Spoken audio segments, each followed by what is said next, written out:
সম্মানিত ভিউয়ার্স, আপনারা শুনবেন শেখ হাসিনা ভারত থেকে তার নেতাকর্মীদের উদ্দেশ্যে ভিডিও কলের মাধ্যমে যা বললেন। আপনার দোয়ার বরকতে আল্লাহর রহমতে আমরা সুন্দরভাবে সাকসেসফুল হয়েছি, সবার সহযোগিতা। ওই ক্যামেরাটা উপরে উঠে দিই। জি জি জি জি।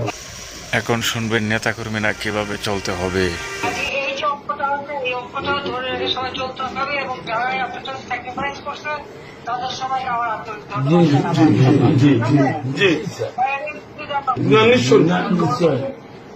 এই সময় কোনো রকম গোলমালক আমি চাইনি। বাংলাদেশ থেকে মহিলা নেত্রীর ভিডিও কলে ফোন আলাপ। আসসালামু আলাইকুম। আপনি সুস্থ থাকবেন আপা, সাবধানে থাকবেন, সুস্থ থাকবেন। বয়সে যত সুস্থ থাকার ততই আছে। শুনুন আরো কিছু গুরুত্বপূর্ণ ফোন আলাপ।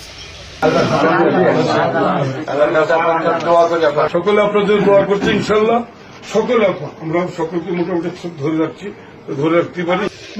এখন শুনবেন সবাইকে এক থাকার কথার উদ্দেশ্যে। সবাই এক হবে, আমরা ফোন দিয়ে আমি এভাবে কথা বলবো। জি জি জি জি জি অনেক লোক ছিল। জি ভালো। এই চ্যানেলে নতুন হয়ে থাকেন অবশ্যই চ্যানেলটি সাবস্ক্রাইব করে পাশে থাকা বেল আইকনটি বাজিয়ে রাখবেন। সেই সাথে ভিডিওতে লাইক না দিলে অবশ্যই একটি